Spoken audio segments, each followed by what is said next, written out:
Hello. So I'm going to talk about indirect measurements of neutron-induced reaction cross-sections at storage rings. So neutron-induced reaction cross-sections of short-lived nuclei are very important in different domains. Like, for example, in astrophysics, for understanding the origin of the heaviest elements. We know elements heavier than iron are formed by neutron-induced reactions via the S process, which runs, as you can see here, this is the S process path, runs close to the stability valley, while we have also another very important process for the production of heavy elements, which is the R process, the rapid neutron capture process, which involves much larger neutron densities and runs very far away from stability. So this process involves very short-lived nuclei. These reaction cross-sections are also very important for the production of energy in nuclear reactors and also for the production of radioisotopes for medicine. But they are very difficult or even impossible to measure with standard techniques because of the radioactivity of the targets, and they are also very complicated to calculate because of the difficulty to describe the de-excitation process of the nucleus that is formed after the neutron capture. And if there are no experimental data available, the predictions for these cross-sections can be wrong by several orders of magnitude. One way to overcome the radioactivity of the target problem is to use radioactive ion beams, where the target nucleus is not a target anymore, but is the radioactive nucleus is not a target anymore, but is a beam, a radioactive ion beam that would imping on a neutron target to form an excited nucleus A+1. And here what are represented as the different de-excitation channels of this nucleus. Excited nucleus. Here we have the excitation by emitting only gamma rays, the excitation by emitting a neutron, and the fission channel, which is open if the nucleus is heavy enough. So these are the decay channels that can occur if the excitation energies are of a few MeV. Now, we know that there are not yet free neutron targets. So what we propose is to use the surrogate reaction method in inverse kinematics. And the idea is to use an alternative or surrogate reaction to the neutron-induced reaction that is experimentally feasible, for example, by replacing the free neutron target by a deuterium target. The beam will then capture the neutron from the deuterium target to form the same nucleus A+1 as in the neutron-induced reaction of interest. And then in the surrogate reaction method, one measures the decay probabilities for the different decay modes as a function of the excitation energy. To get the excitation energy of the nucleus, one uses the residue of the target that is also detected. These probabilities as a function of the excitation energies are precious observables to constrain the models that describe the de-excitation energy of the nucleus A+1. And then once these parameters are fixed, one can predict the neutron-induced reaction cross-section of interest with much better precision. A very important surrogate reaction that we will describe here in this talk is the inelastic scattering. So, for example, when your beam interacts with the deuterium target, the deuterium can be inelastic scattered. So the beam gets excited. So you have an excited nucleus of mass A. And then the neutron-induced reaction that is associated to this surrogate reaction has a target nucleus of mass A-1. Very important inelastic scattering reactions that are used as surrogates are pp prime, so the inelastic scattering of protons, or alpha-alpha prime, the inelastic scattering of alpha particles. We have investigated the surrogate reaction method since several years already. Here I present you the results of the last benchmark experiment that we produced, or we conducted in direct kinematics. So we had a helium beam impinging on a 240 plutonium target, and the reaction that we investigated was alpha inelastic scattering. So we detected the alpha particles that are scattered, and we formed an excited nucleus 240 plutonium. The neutron-induced reaction that is associated to this surrogate reaction is neutron plus 239 plutonium, which leads to the same component nucleus, 230 plutonium. So in this experiment, we measure for the first time simultaneously gamma emission and fission probabilities of 240 plutonium. Here you see the results. These are Here you have the decay probability as a function of the excitation energy of 240 plutonium. In red, we have the gamma emission probability.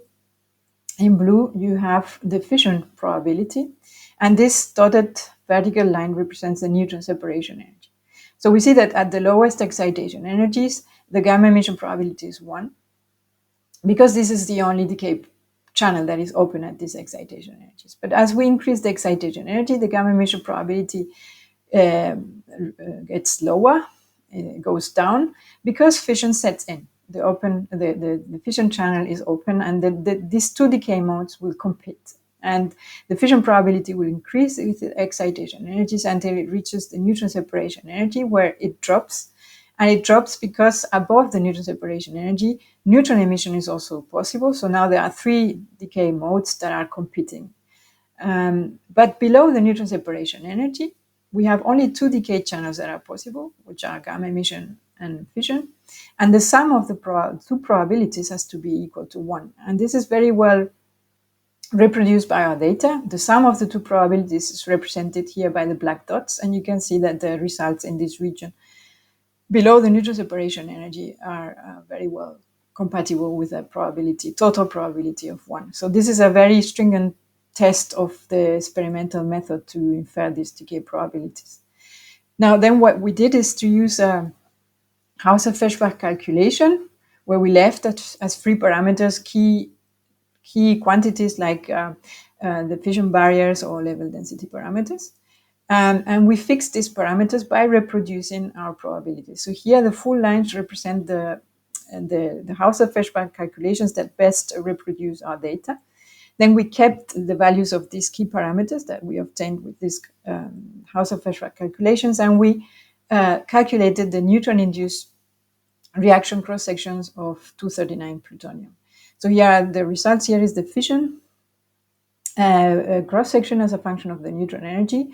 Our results are represented by this blue line. The shaded area corresponds to the uncertainty of our measurements, and they are compared with the data of Tobezon, which were measured directly with a neutron beam, here in black, and they are compared with the different evaluations here in different colors. And you can see the agreement is quite satisfactory. Here on the right side, we have the radiative capture cross-section as a function of the neutron energy. So our results are again this full blue line, and they are compared with the most recent data by Hopkins in black, and with the different evaluations. And you can see also fairly good agreement. Now, in order to exploit really the full potential of surrogate reactions, we have to we have to face the limitations of experiments in direct kinematics. I will illustrate this now here. So here is very schematically how we have performed the measurements for the data I've shown before, which were done. This was done in direct kinematics. So we had a helium-3 beam, alpha beam, helium-4 beam impinging on a 240 plutonium target. Then we measured the scattered alpha particles with the silicon telescope made of a thin detector followed by a thick detector. With this detector, we could identify the alpha particles, measure their kinetic energy and their angle with respect to the beam. And with this information, we could say which was the excited nucleus that was produced, and we could determine its excitation energy. Then, if the excited nucleus would decay by emitting gamma rays, we detected them with scintillators. And if it would decay by emitting fission fragments, we detected the fission fragments also. All these gamma rays and fission fragments are detected in coincidence with the scattered alpha particles. But we have many limitations. If we want to go more radioactive, at the end we need radioactive targets too, which is a big problem, as I said before. Then we also have to face the problem of the target contaminants and the target support, which lead to a background that is very difficult to remove and leads to significant systematic errors. To measure the gamma emission probability, we have to subtract the background, for example, coming from the gamma rays coming from the fission fragments, and we have to also to deal with the very low detection efficiency, and all this leads to rather high uncertainties. In addition, well, we never measure the neutron emission probability because it's quite difficult to detect low energy neutrons and measure its efficiency. So this is really something we never do, but it would be very interesting. So many of these problems could be faced by doing the reactions in inverse kinematics. For example, the radioactivity of the target, again, is solved by using a radioactive beam. And then a very interesting advantage of inverse kinematics is that when the reaction takes place, the excited nucleus A, for example, in an elastic reaction, the excited nucleus A has energy that is very close to the energy of the beam.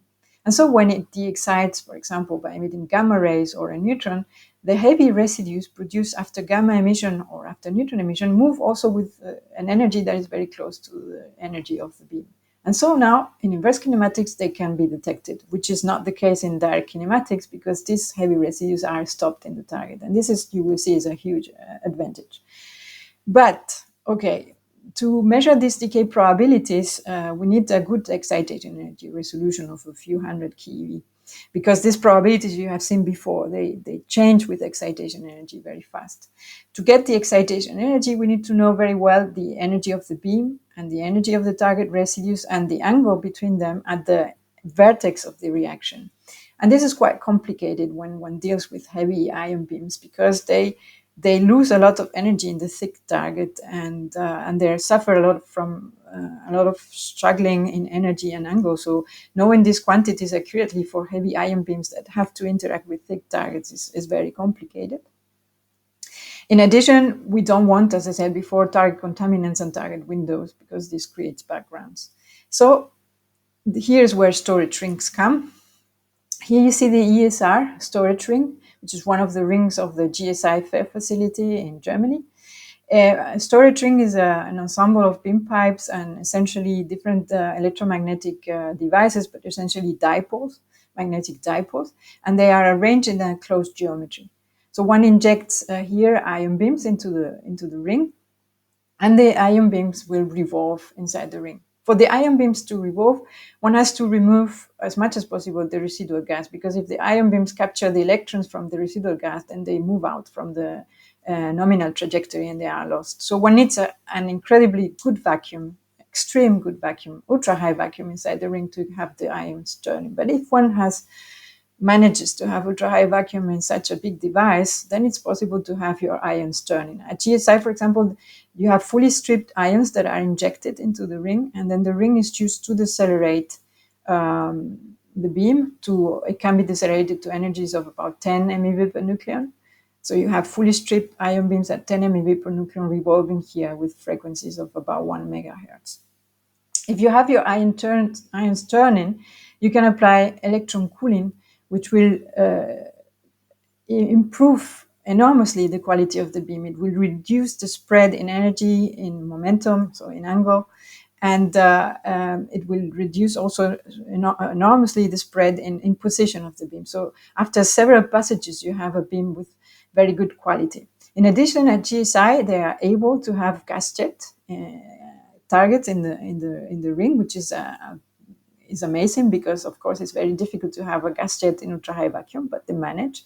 So you can have your beam of very good quality interacting with a gas jet target. Of course, after the interaction of the beam with the target, the beam will lose some energy, and it will suffer some struggling in energy and angle. But the beauty of the ring is that after the interaction with the target, the beam goes through the electron cooler, which will correct for this deterioration of the beam quality. So the beam then, after passing through the electron cooler, has again the right energy and the very good quality when it interacts again with the target. So in that way, you can really get rid of all these struggling effects and energy loss effects that spoil your excitation energy resolution. Now, the target density that you can have is about 10 to the 30 atoms per centimeter square.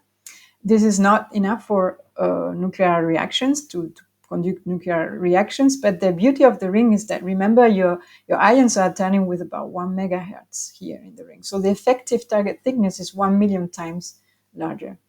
So with such an effective target thickness, so you can really perform nuclear reaction studies.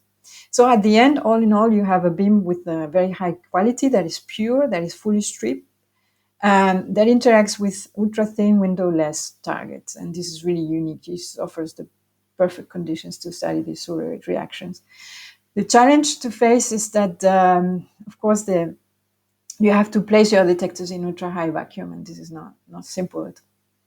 So in June at the end of June, just 1 month ago, we performed our first proof of principle experiment at the ESR, where we investigated the inelastic scattering of protons. So inelastic scattering of a lead beam on a hydrogen target. So here you see we had the beam of 208 lead at 30 MeV per nucleon impinging on a hydrogen gas jet target. We detected the scattered protons with a silicon detector shown here. Then after the interaction, the 208 lead beam gets excited, and the residues produced after neutron and gamma emission move with the beam, and will go through a dipole here of one of the dipole of the ESR. And then they will be, so these residues, the dipole will separate these residues produced after gamma and neutron emission from the beam. And then it will separate the residues between them. So the residues produced after gamma emission, which is 208 lead, are separated from the beam. This is this blue line. And the residues produced after neutron emission, which is the 207 lead, are more deflected by the dipole than the 208 lead. So they will be more deflected. They will have a different position after the dipole. So if one sets a detector here in the ring after the dipole and one measures the position of these two residues, one can say if the excited 208 lead decay by emitting gamma rays or by emitting a neutron. So very fast, this is the detector for protons that we use, this telescope, which is made of a delta E detector followed by a stack of thick silicon detectors. It can stop protons up to 40 MeV energy. Here you see the picture of the detector ensemble. Here are the detectors, and here, for example, you see the flex circuits for signal extraction. All this is inside a pocket that separates the detector from the ultra-high vacuum, and this pocket has a very thin window of 25 micrometers stainless steel, made of stainless steel, that separates the detector from the ultra-high vacuum of the ring, and the protons go through this window. Here now you see a picture of the device we used to detect the heavy residues. So the detector was a silicon strip detector that is shown here, and it was also inserted into a pocket. Here is the pocket that had also a very thin window to let the heavy residues go through. Let's see first very preliminary results for the detection of protons. So here you see the energy loss and the residual energy measured in the telescope. You can recognize very well here the proton banana. And this bump here corresponds to the ground state of 208 lead. Actually, this is the reason why we choose 208 lead as a beam, because its ground state is very well separated from the excited states. And we can use this state to evaluate the excitation energy resolution that we reach in this experiment. So here you can see we converted the energy of the protons into excitation energy of 208 lead. So here you see the ground state peak. And we measured the standard deviation of this peak corresponds to 770 keV.